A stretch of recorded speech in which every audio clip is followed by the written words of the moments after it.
Hello hello students, मैं Ekta education department from JSPG college Secunderabad. Last video में मैंने meaning of education, process of change और types of innovation के बारे में बात की थी। लेकिन किसी भी नवाचार को प्रयोग में लाने से पहले ऐसा नहीं है कि किसी भी इनोवेशन को जब हम यूज़ करते हैं तो वो अचानक से एकदम से उसको अपना लिया जाता है, बल्कि उसको कार्यान्वित करने में अनेक प्रकार की बाधाएं आती हैं। और आज मेरा जो डिस्कशन का टॉपिक है वो यही है कि नवाचार के मार्ग में आने वाली बाधाएं, ऐसी कौन सी बाधाएं हैं जो उसके मार्ग में आती हैं और उनको पार करने के बाद ही हम लोग नवाचार का, चाहे वो किसी भी फील्ड में हो, उसका प्रयोग करते हैं। ये 4 प्रकार की होती हैं: व्यक्तिगत बाधाएं, सामाजिक बाधाएं, सांस्कृतिक बाधाएं और मनोवैज्ञानिक बाधाएं। सबसे पहले हम मनोवैज्ञानिक बाधाओं के बारे में डिस्कस करेंगे। वर्तमान में नवाचार के उपयोग के विरुद्ध में विभिन्न व्यक्तिगत बाधाएं आती हैं। फॉर एग्जाम्पल, किसी विधि या पद्धति के प्रयोग होने से पहले ही उसमें आत्मविश्वास की कमी होना, यानी कि जब हम किसी भी चीज़ को देखते हैं, किसी पद्धति का उपयोग करना चाहते हैं, तो उससे पहले हमारे अंदर आत्मविश्वास की कमी रहती है कि हम उसको अपना पाएंगे या नहीं, वो हमारी लाइफ के लिए उपयोगी है या नहीं। क्षतिपूर्ति का आचरण, इट मीन्स उससे के क्या क्या दोष, क्या क्या नुकसान है, हमारे आचरण, हमारे जो नैतिक मूल्य हैं उनसे उनको क्या नुकसान होगा। सुरक्षा की भावना की कमी, ये भी। और आत्मसंतोष की अनुभूति, यानी कि यदि हम अपने पुरानी पद्धतियों से, जो पुराने व्यवहार हैं, चाहे वो व्यवहार करने के तरीके हैं, कपड़ों के दुनिया में हैं या टीचिंग मेथड है, यदि हम उनसे संतुष्टित हैं तो हम नवाचार लाने के जो हमारा इंडिविजुअल प्रेफरेंस होता है वो बिल्कुल भी एक्सेप्ट नहीं करता है। इसके अलावा रूढ़िवादिता, ये सारी जो चीज़ें हैं वो व्यक्तिगत बाधाओं के अंतर्गत आती हैं, क्योंकि अगर कोई व्यक्ति किसी पुरानी पद्धति के प्रयोग से संतुष्ट है तो वो नवाचार को ग्रहण करने के लिए तैयार नहीं हो सकता। आत्म असंतोष यदि व्यक्ति के अंदर है कि वो अपनी पुरानी स्थिति से, जो पुराने मेथड वो यूज़ कर रहा है, चाहे हम किचन में ही ले लें या अपने एजुकेशनल फील्ड में, अगर हम अपनी पुरानी पद्धतियों से सहमत हैं तो हम उन्हें बदलने के लिए आतुर नहीं होते हैं। लेकिन अगर मैं चाहती हूँ कि मेरी जो एजुकेशन फील्ड है, मैं अपने बच्चों को स्मार्ट और न्यू लर्निंग के थ्रू सिखाऊं, तो डेफिनेटली मेरे अंदर आत्म असंतोष रहेगा कि कहीं ना कहीं कमी है और मुझे उन न्यू टेक्निक्स और टेक्नोलॉजी को यूज़ करना चाहिए, जिससे मैं अपनी टीचिंग टैक्टिक्स और मेथड को रुचिपूर्ण बना सकूं। पुरानी पद्धति या व्यवहार लगातार उपयोग में आने के कारण वो हमारे स्वभाव में रच और बस जाती है, जिससे व्यक्ति दूर नहीं होना चाहता और इसीलिए वो नवाचार को भी स्वीकार नहीं करता है, क्योंकि उसे कहीं ना कहीं जब नवाचार को लाना होता है तो उससे पहले उसे खुद भी मेहनत करनी पड़ती है। और जो कि हम आराम की स्थिति में होते हैं, हम आपके बदलना नहीं चाहते हैं, इसीलिए ये जितनी भी व्यक्तिगत बाधाएं हैं वो हमारे आड़े आती हैं, नवाचार को के मार्ग में बाधाएं बनकर सामने प्रस्तुत होती हैं। दूसरा है सामाजिक बाधाएं। सामाजिक रीति रिवाज, रूढ़िवादिता और समूह के मापदंड जो प्रत्येक समूह अपने बनाकर रखता है, सामाजिक प्रतिक्रियाएं इत्यादि के प्रति अटूट विश्वास होने से, और साथ ही साथ जब समाज देखता है कि जो नवाचार आ रहा है उससे उसके समाज के लोग दूर होते चले जाएंगे, इन सभी डर से वो नवाचार को अपनाने का प्रबल विरोध करता है। प्राय अगर एग्जाम्पल के लिए हम देखें तो किसी भी नवाचार को सबसे पहले कोई भी समाज पूर्णतः स्वीकृति प्रदान नहीं करता है। देखा जाए तो यह अनुग्रह व्यक्ति वश होता है। इसीलिए व्यक्ति पर जब समाज का बहुत अधिक नियंत्रण होता है तो वह सामाजिक प्रतिक्रिया के परिणाम स्वरूप नवाचार को स्वीकारता नहीं है। जैसे एग्जाम्पल के लिए आप सभी राजा राम मोहन राय के बारे में जानते हैं। सबसे पहले उन्होंने ही सती प्रथा का विरोध किया था। जब उनकी अपनी भाभी अपने भाई के साथ अर्थी पर सती हो रही थी और इसके कारण उन्हें भी विरोध सहना पड़ा था, उनके अपनों ने भी उनका त्याग किया था। तो ये सारी जो बाधाएं होती हैं वो नवाचार के मार्ग में आती हैं, लेकिन उन्हीं का प्रयत्न था कि सती प्रथा को दूर किया गया और आज शायद बिल्कुल ही वो फिनिश कर दी गई है। फिर है सांस्कृतिक बाधाएं। नवाचार के उपयोग में सांस्कृतिक बाधाएं भी आती हैं। सांस्कृतिक बाधाओं के अंतर्गत संस्कृति और आचरण से संबंधित तत्व समाहित होते हैं, अर्थात जहाँ ये तत्व प्रभावी होते हैं वहाँ पाश्चात्य शिक्षण मशीन उपकरण आधारित अनुदेशन व्यवस्था को पूरी तरह स्वीकार कर दिया जाता है। इन परंपरागत बंधनों और रूढ़ियों को अस्वीकार करते हुए किसी नवाचार को इंगित किया जा सकता है। जैसे एग्जाम्पल के लिए आधुनिक समय में ग्रामीण क्षेत्रों में बालक और बालिकाओं में आज भी पक्षपात किया जाता है। बालिकाओं को शिक्षा से दूर रखा जाता है और उनके लिए अव्यावसायिक और या पारिवारिक व्यवस्था को बनाए रखने वाली ही अनुपयोगी और बाधक माना जाता है।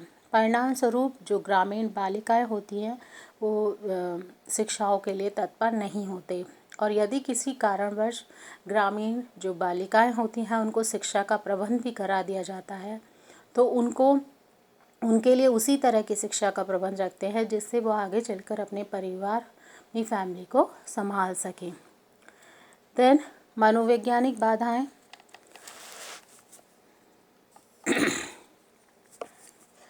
मनोवैज्ञानिक बाधाओं में नवाचार के जो मार्ग में हैं उनकी भी उपयोग की अवरुद्ध करते हैं। मनोवैज्ञानिक जो कारक होते हैं जैसे कि जागरूकता और रुचि की कमी। जब व्यक्ति या समाज नवाचार के प्रति जागरूक नहीं होता कि उनका हमारे समाज के लिए, समाज के किस फील्ड के लिए महत्व है, या व्यक्ति में और समाज में रुचि की कमी होती है, वो उन नवाचारों के बारे में जानना ही नहीं चाहता है, जानबूझकर उन्हें टाल मटोल करता रहता है, उन्हें अपनाना नहीं चाहता है और उसी स्थिति को बनाए रखने की तीव्र इच्छा है, यानी कि हम जैसे पहली स्थिति में हैं उसी स्थिति को बनाए रखना चाहते हैं।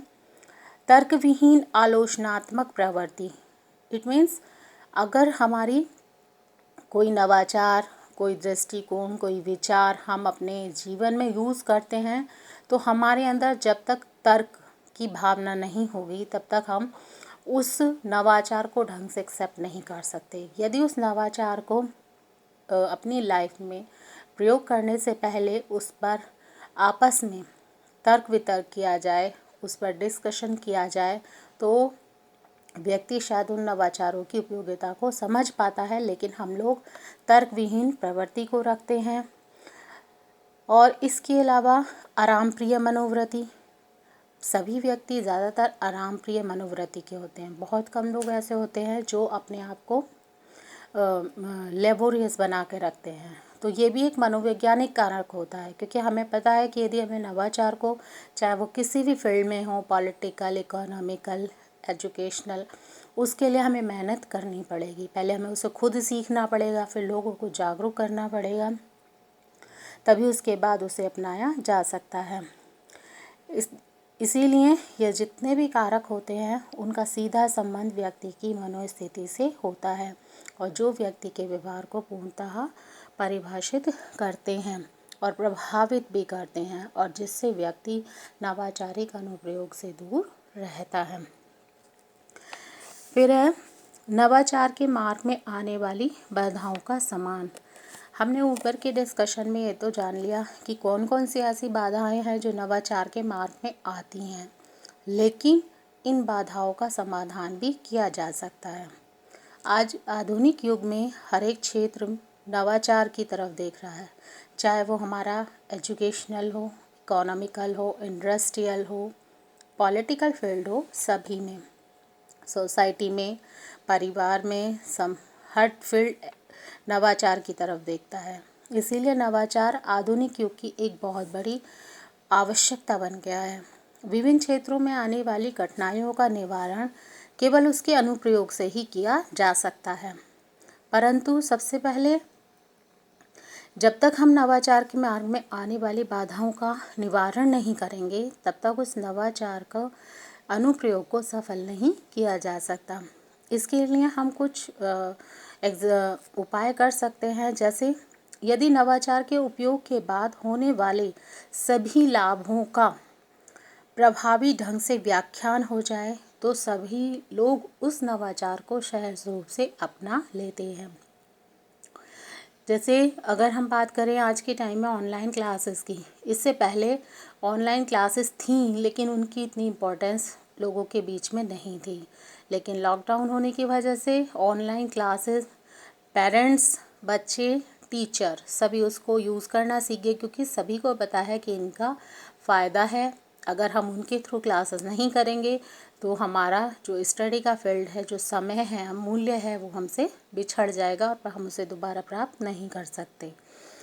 उसके पश्चात नवाचार के प्रति आस्था और विश्वास पैदा करना भी ज़रूरी है। जब भी हम किसी नवाचार को अपनाते हैं तो जब तक हमारी उसके प्रति आस्था नहीं होती है कि वो हमारे लिए उपयोगी है, हमारे मूल्यों को, हमारी संस्कृति को नुकसान नहीं पहुंचाएगा, तब तक हम उसे नहीं अपना सकते। नवाचार को लेकर जो कार्यकर्ता में भ्रम की स्थिति होती है, उसका समाधान करने के लिए प्रचार प्रसार के साधनों की मदद लेनी चाहिए। देन नवाचारों को सर्वसुलभ बनाने पर भी बल देना चाहिए। यानी कि नवाचार का जो प्रयोग है वो किसी देश के किसी एक कोने में ही ना रहकर, बल्कि उसे देश के सारे देश विदेशों के सारे भाग हैं जहाँ तक हम पहुँचा सकते हैं, उन्हें सर्वसुलभ कराया जाना चाहिए, ताकि प्रत्येक व्यक्ति उन नवाचारों से प्रभावित हो सके और उन्हें अपनाने के लिए भी सहज खुशी के साथ अपना सके। अतः हम कह सकते हैं कि जो नवाचार के अनुप्रयोग में विभिन्न बाधक तत्व बने हुए हैं, जिसके चलते व्यक्ति नवाचार को स्वीकार करने से कतराते दिखते हैं, वे अपने रीति रिवाजों, सामाजिक ढांचों में अज्ञानतावश तिल मात्र भी परिवर्तन नहीं देख सकते, क्योंकि इस परिवर्तन के प्रति उनके मन में संशय जो है वो घर कर गया है। परंतु सच बात यह है कि आज हम बिना किसी नवाचार के अपने विकास के दरवाजे अपने लिए, अपने परिवार के लिए, समाज के लिए और देश के लिए स्वतः ही बंद कर देते हैं। और ऐसा ना हो कि हम अन्य देशों से पिछड़ जाएं। इसीलिए यह ज़रूरी हो जाता है कि कार्यकर्ताओं को नवाचार के प्रति सामान्य जनों में विश्वास पैदा करना चाहिए। इसके बाद हम शिक्षा की बात करेंगे, क्योंकि शिक्षा परिवर्तन लाने का एक सशक्त साधन होती है। और जब नवाचार, चाहे वो किसी भी फील्ड में आए, पॉलिटिकल, इकोनॉमिकल, ज्योग्राफिकल, हम सभी में तभी ला सकते हैं जब शिक्षा उसमें अनवरत रूप से कार्य करती है। शिक्षा की क्या भूमिका है नवाचार में? अगर हम नवाचार को देखें या परिवर्तन को देखें या पुरानी स्थिति में पहले से परिवर्तन होना, ये सृष्टि की आवश्यकता है। समाज में नवाचार के द्वारा ही परिवर्तन लाया जा सकता है। परिवर्तन की नवीनता की पृष्ठभूमि में महत्वपूर्ण भूमिका होती है। समाज में परिवर्तन आने से ही बदलाव आता है। पुरानी एवं व्यर्थ की मान्यताएं खत्म हो जाती हैं और जीवन में नई मान्यता मूल्यों को भी स्थान मिलता है। जैसे एग्जाम्पल के लिए, पहले यह माना जाता था कि केवल जो खाना बनाने का फील्ड है वो केवल लड़कियों का है, क्योंकि उन्हें आगे जाके परिवार संभालना होता है। लेकिन आज अगर हम देखें तो फूड एंड न्यूट्रिशन साइंस में बॉयज़ भी इस फील्ड में आकर नए नए काम कर रहे हैं, नई नई डिश बनाते हैं और जो उनसे रिलेटेड वो शेफ़ का भी काम करते हैं, और उससे रिलेटेड जो भी शोध और अनुसंधान है वो बॉयज़ के द्वारा भी किए गए हैं। तो ये जो फूड और न्यूट्रिशंस है या केवल खाना बनाने का कार्य केवल अब महिलाओं तक या लड़कियों तक ही सीमित नहीं रह गया है, और इसको लाने में शिक्षा ने महत्वपूर्ण भूमिका निभाई है। नए विचार और नए मूल्य समाज में स्थापित किए जाते हैं, क्योंकि स्थिरता हमेशा लाभकारी नहीं होती है। अर्थात यदि हम समय के साथ अपने मूल्य और विश्वास को नहीं बदलते हैं जो हमारे लिए उपयोगी हैं, तो वो हमारे लिए बाधक हो जाते हैं, हमारे विकास के मार्ग में अस्वास्थ्यकारी हो जाते हैं। फॉर एग्ज़ाम्पल के लिए, जैसे अगर हमें पानी पीना होता है तो हम बहती हुई नदी से पानी पीना पसंद करते हैं, क्योंकि हमें पता है कि जहाँ रुका हुआ पानी है वो बेकार है, वो हमारे लिए हेल्थी नहीं है। इसी तरह से परिवर्तन जो है वो हमारी सोसाइटी के लिए, हमारे समाज, हमारे परिवार, हमारे देश के लिए लाभकारी है। अगर नवाचार नहीं होंगे तो समाज में ताजगी कैसे आएगी। शिक्षा की समाज में अपेक्षित परिवर्तन लाने में महत्वपूर्ण भूमिका होती है। समाज में शिक्षा से नवीन विचारों का समावेश होता है और समाज में नई प्रवृत्तियां और नई विधियां विकसित होती हैं। शिक्षा के माध्यम से नए नए कार्यक्रम समाज को प्रदान किए जाते हैं और इससे तकनीकी का भी विकास होता है, क्योंकि अगर हमें विश्व में आगे बढ़ना है, किसी से पिछड़ना नहीं है, तो जाहिर सी बात है कि हम भी अदर कंट्रियों को देखते हुए अपने जो मूल्य हैं उनको बदलने का प्रयास करते हैं। अपनी तरक्की के लिए जो फ़ायदेमंद है उन परिवर्तनों को लाना स्वीकार करते हैं, और इन सब में शिक्षा की भूमिका महत्वपूर्ण होती है। जैसे संचार के साधन हैं, संचार के साधनों से भी नवाचार में बढ़ोतरी होती है। संचार के साधन जो हमें सूचनाएं एक स्थान से दूसरे स्थान पर पहुंचाते हैं, जैसे रेडियो है, टेलीविज़न है, मोबाइल्स फ़ोन है। आज का टाइम तो गूगल का टाइम है, तो अगर हम ज़रा सा भी उसमें कुछ डाल के ओपन करते हैं तुरंत सारी चीज़ें बाहर आ जाती हैं, इंफॉर्मेशन। तो संचार के साधन के द्वारा भी हमारे ज्ञान में वृद्धि होती है। समाज और समुदाय की आवश्यकताओं में भी परिवर्तन होता है, और इसी परिवर्तन के कारण शिक्षा का स्वरूप भी बदला है। यदि आप वैदिककालीन सिस्टम से लेकर अब तक शिक्षा के सिस्टम को देखें तो आज की जो शिक्षा है वो नवाचारों के परिवर्तन के कारण ही है, क्योंकि समाज नवीन प्रवृत्तियों को स्वीकार करता है और शिक्षा से संबंधित नवीन कार्यक्रमों को चलाया गया है और उन्हीं के अनुसार तालमेल करने का भी प्रयास करता है। क्योंकि शिक्षा को सामाजिक परिवर्तन हो या नवाचार लाने का एक सशक्त माध्यम माना जाता है, और इसी नवाचारों के चलते शिक्षा में नए नए प्रयोग किए गए हैं, जैसे mid day meal, Jawahar Navodaya Vidyalaya, Kasturba Balika Vidyalaya योजना, ऑपरेशन ब्लैक बोर्ड, और इसके अलावा भी अन्य अनेक टीचिंग टूल्स, श्यामपट्ट, चित्रों का प्रयोग करना, जिससे कि जो शिक्षक हैं वो अपनी शिक्षण को और प्रभावी बना सकें और छात्र भी उनमें इंटरेस्ट लेकर पढ़ सकें। ऐसा ना हो कि बस छात्र बोरिंग होकर क्लास में बैठ जाएं और शिक्षक व्याख्यान सुनाता रहे और बच्चे उसको सुनते रहें। तो ये नवाचारों के कारण ही है कि जो शिक्षा को इतना रुचिकर बनाया गया है।